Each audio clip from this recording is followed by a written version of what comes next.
खुदा बाप बेटे ते रूहुल कुदस ਦੇ ਨਾਂ 'ਚ ਤੁਹਾਡੀ ਸਾਰਿਆਂ ਦੀ ਸਲਾਮਤੀ ਹੋਵੇ ਤੇ ਤੁਹਾਡਾ ਖਾਦਮ ਜ਼ੈਡ ਸਰੋਇਆ ਦਾ ਆਦਾਬ। ਮੇਰੇ ਅਜ਼ੀਜ਼ ਦੋਸਤੋ, ਪਿਆਰੇ ਭਾਈਓ ਤੇ ਭੈਣੋ, ਅੱਜ ਅਸੀਂ ਕਲਾਮੇ ਮੁਕੱਦਸ ਦੇ ਵਿੱਚੋਂ ਦੇਖਾਂਗੇ ਇਲਾਹੀ ਰਫਾਕਤ, ਖੁਦਾ ਦੀ ਉਹ ਰਫਾਕਤ ਜਿਹਦਾ ਖੁਦਾ ਨੇ ਸਾਨੂੰ ਹੁਕਮ ਦਿੱਤਾ। ਤੇ ਆਓ ਮੇਰੇ ਨਾਲ ਤੁਸੀਂ ਈਮਾਲ ਦੀ ਕਿਤਾਬ ਉਹਦਾ 2 ਬਾਪ ਉਹਦੀ 41 ਆਇਤ ਤੋਂ ਲੈ ਕੇ 42 ਆਇਤ ਤੱਕ ਅਸੀਂ ਮਤਾਲਾ ਕਰੀਏ, ਜਿੱਥੇ ਕਲਾਮੇ ਮੁਕੱਦਸ ਦੇ ਵਿੱਚ ਕੁਝ ਇਸ ਤਰ੍ਹਾਂ ਲਿਖਿਆ ਹੈ। ਤੇ ਲਿਖਿਆ, ਪਸ ਜਦੋਂ ਲੋਕਾਂ ਨੇ ਉਸ ਕਲਾਮ ਨੂੰ ਕਬੂਲ ਕੀਤਾ, ਉਹਨਾਂ ਨੇ ਬਪਤਿਸਮਾ ਲਿਆ। ਉਸ ਰੋਜ਼ 3000 ਆਦਮੀਆਂ ਦੇ ਨੇੜੇ ਉਹਦੇ ਵਿੱਚ ਮਿਲ ਗਏ। ਇਹ ਰਸੂਲਾਂ ਤੋਂ ਤਲੀਮ ਪਾਣ ਔਰ ਰਫਾਕਤ ਰੱਖਣ ਤੇ ਰੋਟੀ ਤੋੜਨ ਤੇ ਦੁਆ ਕਰਨ ਦੇ ਵਿੱਚ ਬਰਾਬਰ ਸ਼ਾਮਲ ਰਹੇ। ਖੁਦਾ ਦੇ ਕਲਾਮ ਦੇ ਪੜ੍ਹੇ ਔਰ ਸੁਣੇ ਜਾਣ ਦੇ ਉੱਤੇ ਉਹਦੀ ਬਹੁਤ ਸਾਰੀ ਬਰਕਤ ਹੋਵੇ। ਮੇਰੇ ਅਜ਼ੀਜ਼ ਦੋਸਤੋ, ਪਿਆਰੇ ਭਾਈਓ, ਪਿਆਰੀ ਭੈਣੋ, ਅੱਜ ਖੁਦਾਵੰਦ ਯਿਸੂ ਮਸੀਹ ਦਾ ਕਲਾਮ ਜਿਹੜਾ ਖੁਦਾਵੰਦ ਦੇ ਬੰਦੇ ਦੀ ਮਾਰਫਤ ਸਾਡੇ ਤੱਕ ਪਹੁੰਚਿਆ। ਈਮਾਲ ਦੀ ਕਿਤਾਬ, ਇਹ ਤੁਸੀਂ ਜਾਣਦੇ ਹੋ ਕਿ ਬਹੁਤ ਸਾਰੇ ਲੋਕਾਂ ਦਾ ਖਿਆਲ ਹੈ ਕਿ ਈਮਾਲ ਦੀ ਜਿਹੜੀ ਕਿਤਾਬ ਹੈ ਇਹ ਪਲੂਸ ਰਸੂਲ ਨੇ ਲਿਖੀ, ਲੇਕਿਨ ਹਕੀਕਤਨ ਅਗਰ ਅਸੀਂ ਇਸ ਕਿਤਾਬ ਦੇ ਪਹਿਲੇ ਲਫ਼ਜ਼ ਦੇ ਉੱਤੇ ਨਜ਼ਰ ਕਰੀਏ, ਜਿੱਥੇ ਲਿਖਿਆ ਕਿ ਐ ਤਸਲੀਫਨਸ, ਮੈਂ ਇਹ ਪਹਿਲਾ ਰਸਾਲਾ ਉਹਨਾਂ ਗੱਲਾਂ ਦੇ ਬਿਆਨ ਦੇ ਵਿੱਚ ਤਖਲੀਕ ਕੀਤਾ ਹੈ ਜਿਹੜਾ ਇੱਕ ਸ਼ੁਰੂ ਦੇ ਵਿੱਚ ਯਿਸੂ ਮਸੀਹ ਸਿਖਾਉਂਦਾ ਰਿਹਾ ਸੀ। ਤੇ ਇਹ ਤਸਲੀਫਨਸ ਦੀ ਮਾਰਫਤ ਜਿਹੜਾ ਇਹ ਰਸਾਲਾ ਉੱਥੇ ਪਹੁੰਚਿਆ ਈਮਾਲ ਦੀ ਕਲੀਸਿਆ ਦੇ ਲੋਕਾਂ ਤੱਕ। ਈਮਾਲ ਦਾ ਖਾਸ ਲਫ਼ਜ਼ੀ ਮਤਲਬ ਹੁੰਦਾ ਜਿਹੜੇ ਤੁਹਾਡੇ ਅਮਲੀ ਕੰਮ ਕੀਤੇ ਗਏ ਨੇ। ਤੇ ਅੱਜ ਜਿਹੜਾ ਸਾਡਾ ਮਜ਼ਮੂਨ ਹੈ ਉਹ ਮਜ਼ਮੂਨ ਹੈ ਇਲਾਹੀ ਰਫਾਕਤ, ਮਤਲਬ ਖੁਦਾ ਦੇ ਨਾਲ ਅਸੀਂ ਕਿਸ ਤਰ੍ਹਾਂ ਰਫਾਕਤ ਰੱਖ ਸਕਨੇ ਆ, ਖੁਦਾ ਦੇ ਨਾਲ ਅਸੀਂ ਕਿਸ ਤਰ੍ਹਾਂ ਟੁਰ ਸਕਨੇ ਆ। ਇੱਥੇ ਸਭ ਤੋਂ ਪਹਿਲੀ ਅਗਰ ਅਸੀਂ ਐਤ ਨੂੰ ਪੜ੍ਹੀਏ, 40 ਐਤ ਨੂੰ ਪੜ੍ਹੀਏ, ਤੇ ਉੱਥੇ ਲਿਖਿਆ ਹੈ ਕਿ ਖੁਦਾਵੰਦ ਖੁਦਾ ਦਾ ਕਲਾਮ ਇਸ ਤਰ੍ਹਾਂ ਸਾਦਰ ਫਰਮਾਂਦਾ ਹੈ ਕਿ ਇਸ ਕੌਮ ਦੀਆਂ ਡਿੰਗੀਆਂ ਰਾਵਾਂ ਤੋਂ ਤੁਸੀਂ ਫਿਰੋ, ਇਸ ਕੌਮ ਤੋਂ ਆਪਣੇ ਆਪ ਨੂੰ ਬਚਾਓ।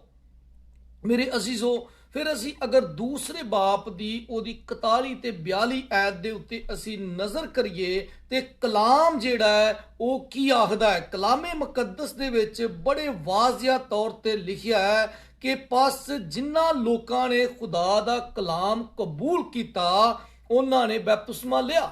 ਅੱਜ ਜਿਹੜੀ ਰਫਾਕਤ ਰੱਖਣ ਦੀ ਸਭ ਤੋਂ ਪਹਿਲੀ ਗੱਲ ਹੈ ਉਹ ਵੇ ਕਿ ਜਦੋਂ ਕੋਈ ਇਨਸਾਨ ਖੁਦਾ ਨੂੰ ਆਪਣਾ ਨਜਾਤ ਦਹਿੰਦਾ ਕਬੂਲ ਕਰਦਾ ਹੈ, ਉਸ ਤੋਂ ਬਾਅਦ ਉਹਨੂੰ ਬਪਤਿਸਮਾ ਦੇਣਾ ਚਾਹੀਦਾ ਵੇ। ਕਲਾਮੇ ਮੁਕੱਦਸ ਦੇ ਮੁਤਾਬਕ ਬਹੁਤ ਸਾਰੀ ਕਲੀਸਿਆਂ ਜਿਹੜੀਆਂ ਨੇ ਉਹ ਬੱਚੇ ਨੂੰ ਬਪਤਿਸਮਾ ਵੀ ਦਿੰਦੀਆਂ ਨੇ, ਲੇਕਿਨ ਕਲਾਮ ਕਹਿੰਦਾ ਹੈ ਕਿ ਅਗਰ ਕੋਈ ਉਹਨੂੰ ਕਬੂਲ ਕਰੇ ਤੇ ਫਿਰ ਉਹ ਬਪਤਿਸਮਾ ਲੈਣ ਦਾ ਹੱਕਦਾਰ ਵੇ। ਮੇਰੇ ਅਜ਼ੀਜ਼ੋ, ਮੈਂ ਤੇ ਤੁਸੀਂ ਗਲਤ ਹੋ ਸਕਨੇ ਆ, ਲੇਕਿਨ ਖੁਦਾ ਦਾ ਕਲਾਮ ਕਤਨ ਵੀ ਗਲਤ ਨਹੀਂ ਹੋ ਸਕਦਾ। ਅੱਜ ਦਾ ਕਲਾਮ ਇਹ ਆਖਦਾ ਹੈ ਕਿ ਜਵਾਨ ਨੂੰ ਜਦੋਂ ਅਸੀਂ ਕਲਾਮੇ ਮੁਕੱਦਸ ਨੂੰ ਕਬੂਲ ਕਰ ਲੈਂਦੇ ਆ ਤੇ ਕਲਾਮੇ ਮੁਕੱਦਸ ਦੇ ਕਬੂਲੀਅਤ ਤੋਂ ਬਾਅਦ ਅਸੀਂ ਇਸ ਗੱਲ ਦਾ ਇਕਰਾਰ ਕਰਨੇ ਆ ਕਿ ਯਿਸੂ ਮਸੀਹ ਮੇਰੇ ਗੁਨਾਹਾਂ ਦੀ ਖਾਤਰ ਸਲੀਬ ਦੇ ਉੱਤੇ ਕੁਰਬਾਨ ਹੋਏ, ਯਿਸੂ ਮਸੀਹ ਨੇ ਮੇਰੀ ਖਾਤਰ ਆਪਣੀ ਜਾਨ ਦਿੱਤੀ। ਉਸ ਤੋਂ ਬਾਅਦ ਅਸੀਂ ਖੁਦਾਵੰਦ ਯਿਸੂ ਮਸੀਹ ਦੇ ਹੁਕਮ ਨੂੰ ਮੰਨਦਿਆਂ ਹੋਇਆਂ ਮੱਤੀ ਰਸੂਲ ਦੀ ਅੰਜੀਲ ਉਹਦਾ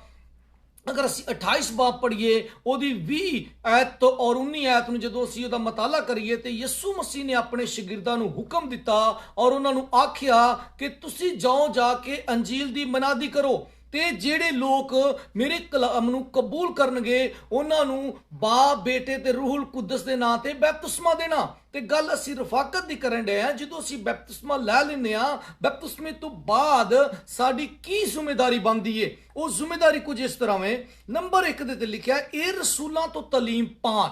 ਸਭ ਤੋਂ ਪਹਿਲੀ ਗੱਲ, ਸਾਨੂੰ ਰਸੂਲਾਂ ਤੋਂ ਯਾਨੀ ਖਾਦਮਾਂ ਕੋਲੋਂ ਸਿੱਖਣ ਦੀ ਜ਼ਰੂਰਤ ਵੇ। ਨੰਬਰ 2 ਦੇ ਉੱਤੇ ਲਿਖਿਆ ਰਫਾਕਤ ਰੱਖਣਾ, ਯਾਨੀ ਫੈਲੋਸ਼ਿਪ ਜਿਹੜੀ ਹੈ, ਰਫਾਕਤ ਜਿਹੜੀ ਹੈ, ਉਹ ਸ਼ਰਾਕਤ ਜਿਹੜੀ ਹੈ ਇਮਾਨਦਾਰਾਂ ਦੇ ਨਾਲ ਬਰਾਬਰ ਜਾਰੀ ਰਹਿਣੀ ਚਾਹੀਦੀ ਹੈ। ਨੰਬਰ 3 ਦੇ ਉੱਤੇ ਲਿਖਿਆ ਰੋਟੀ ਤੋੜਨ ਦੇ ਵਿੱਚ, ਤੇ ਚੌਥੇ ਤੇ ਲਿਖਿਆ ਦੁਆ ਕਰਨ ਦੇ ਵਿੱਚ ਉਹ ਮਸ਼ਕੂਰ ਹੈ, ਮਤਲਬ ਉਹ ਬਿਜ਼ੀ ਰਹਿ। ਉਹ ਇਹ 4 ਗੱਲਾਂ ਜਿਹੜੀਆਂ ਨੇ ਹਰ ਇੱਕ ਈਮਾਨਦਾਰ ਦੀ ਜ਼ਿੰਦਗੀ ਦੇ ਵਿੱਚ ਹੋਣੀਆਂ ਬਹੁਤ ਜ਼ਰੂਰੀ ਨੇ। ਜਦੋਂ ਤੁਸੀਂ ਖੁਦਾਵੰਦ ਯਿਸੂ ਮਸੀਹ ਦੇ ਕਲਾਮ ਦੇ ਨਾਲ ਜੁੜ ਜਾਂਦੇ ਹੋ, ਯਿਸੂ ਮਸੀਹ ਨੂੰ ਕਬੂਲ ਕਰ ਲੈਂਦੇ ਹੋ, ਉਸ ਤੋਂ ਬਾਅਦ ਇਹ ਤੁਹਾਡੀ ਜ਼ਿੰਮੇਵਾਰੀ ਬਣ ਜਾਂਦੀ ਹੈ ਕਿ ਈਮਾਨਦਾਰ ਲੋਕਾਂ ਦੇ ਨਾਲ ਰਫਾਕਤ ਰੱਖੋ, ਉਹਨਾਂ ਕੋਲੋਂ ਤਾਲੀਮ ਪਾਓ, ਉਹਨਾਂ ਕੋਲੋਂ ਸਿੱਖੋ। ਫਿਰ ਲਿਖਿਆ ਰੋਟੀ ਤੋੜਨ ਦੇ ਵਿੱਚ ਤੇ ਦੁਆ ਕਰਨ ਦੇ ਵਿੱਚ ਬਰਾਬਰ ਦੇ ਸ਼ਰੀਕ ਰਹੋ। ਬਾਜ਼ ਲੋਕ ਮਤਲਬ ਉਸ ਜਿਹਨੂੰ ਅਸੀਂ ਆਮ ਲਫ਼ਜ਼ਾਂ 'ਚ ਸ਼ਰਬਾਇਰਬਾਨੀ ਜਾਂ ਅਸੀਂ ਰੱਬ ਦੀ ਰੋਟੀ, ਰੱਬ ਦਾ ਹੁਕਮ ਅਸੀਂ ਕਹਿ ਸਕਦੇ ਹਾਂ। ਕਲਾਮੇ ਮੁਕੱਦਸ ਦੇ ਵਿੱਚ ਇਹ ਲਿਖਿਆ ਹੈ, ਖੁਦਾਵੰਦ ਯਿਸੂ ਅਲ ਮਸੀਹ ਆਖਦੇ ਨੇ ਕਿ ਜਦ ਕੋਈ ਮੇਰਾ ਬਦਨ ਨਹੀਂ ਖਾਂਦਾ ਉਹਦੇ ਵਿੱਚ ਜ਼ਿੰਦਗੀ ਨਹੀਂ ਹੈਗੀ। ਤੇ ਯਿਸੂ ਮਸੀਹ ਦਾ ਬਦਨ ਇਸ ਯਾਦਗਾਰ ਦੇ ਵਿੱਚ ਅਸੀਂ ਸ਼ਹਿਰਬਾਨੀ ਨੂੰ ਇਸਤੇਮਾਲ ਕਰਨਾ ਕਿ ਯਿਸੂ ਮਸੀਹ ਮੇਰੇ ਗੁਨਾਹਾਂ ਦੀ ਖਾਤਰ ਸਲੀਬ ਦੇ ਉੱਤੇ ਕੁਰਬਾਨ ਹੋਇਆ ਸੀ। ਮੇਰੇ ਅਜ਼ੀਜ਼ੋ, ਮੇਰੇ ਪਿਆਰੇ ਭਾਈਓ, ਮੇਰੀਓ ਭੈਣੋ, ਛੋਟੇ ਬੱਚਿਓ, ਲਿਖਿਆ ਰੋਟੀ ਤੋੜਨ ਤੇ ਦੁਆ ਕਰਨ ਦੇ ਵਿੱਚ ਮਸ਼ਗੂਲ ਰਹੇ। ਅੱਜ ਸਾਨੂੰ ਵੀ ਆਪਣੇ ਇਲਾਕਿਆਂ ਦੇ ਵਿੱਚ ਆਪਣੇ ਖਾਦਮਾਂ ਦੇ ਨਾਲ, ਆਪਣੇ ਦੋਸਤਾਂ ਦੇ ਨਾਲ, ਮਸੀਹ ਭੈਣ ਭਰਾਵਾਂ ਦੇ ਨਾਲ ਰਫਾਕਤ ਰੱਖਣ ਦੀ ਜ਼ਰੂਰਤ ਵੇ।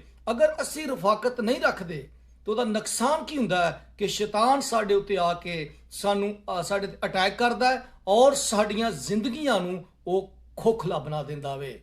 ਖੁਦਾਵੰਦ ਯਿਸੂ ਮਸੀਹ ਦੇ ਕਲਾਮ ਨੂੰ ਮੰਨਦਿਆਂ ਹੋਇਆਂ ਅਗਰ ਅਸੀਂ ਯਸਾਇਆ ਦੀ ਕਿਤਾਬ ਉਹਦਾ 14 ਬਾਪ ਉਹਦੀ ਅਸੀਂ 12 ਆਇਤ ਪੜ੍ਹੀਏ ਤੇ ਉੱਥੇ ਲਿਖਿਆ ਕਿ ਲੂਸੀਫਰ ਦੀ ਜਿਹੜੀ ਸੀ ਰਫਾਕਤ ਖੁਦਾ ਦੇ ਨਾਲ ਸੀ, ਤੇ ਜਦੋਂ ਉਹਦੀ ਰਫਾਕਤ ਟੁੱਟ ਗਈ ਤੇ ਹੋਇਆ ਕਿ ਲਿਖਿਆ ਕਿ ਹੈ ਸੁਬਹ ਦੇ ਰੋਸ਼ਨ ਸਿਤਾਰੇ ਤੂੰ ਅਸਮਾਨ ਤੋਂ ਕਿਉਂ ਸੱਟ ਦਿੱਤਾ ਗਿਆ, ਤੇ ਲਿਖਿਆ ਗੰਦਗੀ ਦੀ ਤਰ੍ਹਾਂ ਉਹਨੂੰ ਪਲਟ ਦਿੱਤਾ ਗਿਆ।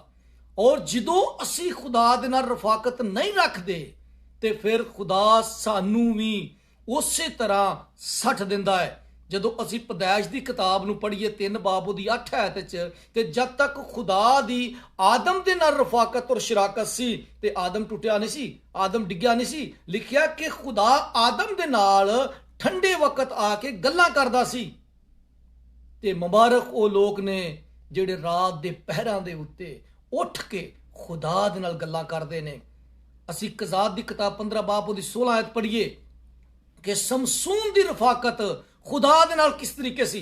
ਜਦ ਤੱਕ ਸਮਸੂਨ ਦੀ ਰਫਾਕਤ ਖੁਦਾ ਦੇ ਨਾਲ ਰਹੀ ਤੇ ਉਸ ਵਕਤ ਤੱਕ ਸਮਸੂਨ ਲਿਖਿਆ ਕਿ ਗਧੇ ਦੀ ਇੱਕ ਹੱਡੀ ਦੇ ਨਾਲ ਉਹ ਬੰਦੇ ਮਾਰ ਦਿੰਦਾ ਸੀ। ਜਦੋਂ ਉਹਦੀ ਰਫਾਕਤ ਟੁੱਟ ਗਈ, ਉਹਦੇ ਵਾਲ ਕੱਟੇ ਗਏ। ਉਸ ਤੋਂ ਬਾਅਦ ਉਹ ਰਫਾਕਤ ਟੁੱਟਣ ਦੇ ਨਾਲ ਕੀ ਹੋਇਆ ਕਿ ਉਹਦੀ ਜ਼ਿੰਦਗੀ ਦੇ ਉਹ ਲਮਹੇ, ਉਹਦੀ ਜ਼ਿੰਦਗੀ ਦੇ ਉਹ ਖੂਬਸੂਰਤ ਤਾਕਤ ਜਾਂਦੀ ਰਹੀ। ਰਫਾਕਤ ਰੱਖਣ ਦੇ ਲਈ ਅਗਰ ਇਸ ਯਸ਼ੂਆ ਦੀ ਕਿਤਾਬ ਉਹਦਾ 1 ਬਾਪ ਉਹਦੀ 9 ਆਇਤ 'ਚ ਲਿਖਿਆ ਹੈ, ਇਹ ਸ਼ਰੀਅਤ ਦੀ ਕਿਤਾਬ ਦਿਨ ਔਰ ਰਾਤ ਤੇਰੇ ਹੋਠਾਂ ਤੋਂ ਨਾ ਹਟੇ, ਇਹਦੇ ਤੇ ਧਿਆਨ ਰੱਖ ਔਰ ਮਜ਼ਬੂਤ ਹੋ, ਔਰ ਵੇਖ ਮੈਂ ਤੈਨੂੰ ਇਕਬਾਲ ਮੰਦੀ ਦੀ ਰਾਹ ਨਸੀਬ ਕਰਾਂਗਾ। ਜਦੋਂ ਅਸੀਂ ਇਕਬਾਲ ਮੰਦੀ ਦੀ ਰਾਹ ਨਸੀਬ ਕਰਨੇ ਆ ਉਹ ਉਸ ਸੂਰਤ ਵਿੱਚ ਸਾਨੂੰ ਮਿਲ ਸਕਦੀ ਏ ਜਦੋਂ ਸਾਡੀ ਰਫਾਕਤ ਖੁਦਾ ਦੇ ਨਾਲ ਹੁੰਦੀ ਏ। ਯਸਾਇਆ 10 ਬਾਪ ਉਹਦੀ 12 ਆਇਤ ਨੂੰ ਜਦੋਂ ਅਸੀਂ ਦੇਖਨੇ ਆ ਤਾਂ ਉੱਥੇ ਲਿਖਿਆ ਕਿ ਉਹ ਖੁਦਾ ਦੇ ਬੰਦੇ ਦੀ ਰਫਾਕਤ ਸੀ ਜਿਹਦੀ ਵਜ੍ਹਾ ਨਾਲ ਸੂਰਜ ਨੂੰ ਵੀ ਰੋਕ ਦਿੱਤਾ ਗਿਆ। ਜਦੋਂ ਖੁਦਾ ਦੇ ਨਾਲ ਰਫਾਕਤ ਨਹੀਂ ਹੁੰਦੀ ਤੇ ਅਸੀਂ ਖੁਦਾ ਕੋਲੋਂ ਬਰਕਤ ਨਹੀਂ ਹਾਸਲ ਕਰਦੇ। ਮੇਰੇ ਅਜ਼ੀਜ਼ੋ, ਅੱਜ ਤੁਹਾਨੂੰ ਤੇ ਮੈਨੂੰ ਖੁਦਾ ਦੇ ਨਾਲ ਰਫਾਕਤ ਰੱਖਣ ਦੀ ਜ਼ਰੂਰਤ ਹੈ। ਗਿਣਤੀ 16 ਬਾਬ ਉਹਦੀ 27 ਆਇਤ 'ਚ ਲਿਖਿਆ ਕਿ ਜਦੋਂ ਰਫਾਕਤ ਨਹੀਂ ਸੀ ਲੋਕਾਂ ਦੀ, ਜਿਹੜੇ ਲੋਕਾਂ ਦੀ ਖੁਦਾ ਦੇ ਨਾਲ ਰਫਾਕਤ ਨਹੀਂ ਸੀ, ਮੂਸਾ ਨੇ ਦੁਆ ਕੀਤੀ ਔਰ ਆਖਿਆ ਖੁਦਾਵੰਦ ਬਹੁਤ ਸਾਰੇ ਲੋਕਾਂ ਨੂੰ ਮੌਤ ਹੁੰਦੀ ਏ ਲੇਕਿਨ ਇਹਨਾਂ ਨੂੰ ਅਲੱਗ ਕਿਸਮ ਦੀ ਮੌਤ ਆਣੀ ਚਾਹੀਦੀ ਏ। ਤੇ ਲਿਖਿਆ ਕੂਰਾ ਦਾ ਖਾਨਦਾਨ, ਪੂਰਾ ਕਬੀਲੇ ਦਾ ਕਬੀਲਾ ਜ਼ਮੀਨ ਨੇ ਆਪਣਾ ਮੂੰਹ ਖੋਲਿਆ ਔਰ ਉਹ ਜ਼ਮੀਨ ਦੇ ਅੰਦਰ ਚਲੇ ਗਏ ਔਰ ਜ਼ਮੀਨ ਨੇ ਨਿਗਲ ਲਿਆ। ਇਸੇ ਤਰੀਕੇ ਨਾਲ ਮੇਰੇ ਭਾਈਓ ਪੈਦਾਇਸ਼ 11 ਬਾਬ ਦੇ ਵਿੱਚ ਵੀ ਲਿਖਿਆ ਹੈ ਕਿ तमाम ਰੂਹੇ ਜ਼ਮੀਨ ਦੇ ਉੱਤੇ ਇੱਕ ਸਾਡਾ ਖੁਦਾ ਹੀ ਹੁਕਮਰਾਨੀ ਕਰਦਾ ਹੈ। ਅੱਜ ਉਸ ਖੁਦਾ ਦੇ ਨਾਲ ਰਫਾਕਤ ਰੱਖੋ ਜਿਹੜਾ ਜ਼ਮੀਨ ਤੇ ਅਸਮਾਨ ਦਾ ਖਾਲਕ ਔਰ ਮਾਲਕ ਹੈ। ਖੁਦਾਵੰਦ ਇਸੇ ਕਲਾਮ ਦੇ ਜ਼ਰੀਏ ਤੁਹਾਨੂੰ ਸਾਰਿਆਂ ਨੂੰ ਬੜੀ ਬਰਕਤ ਦੇਵੇ।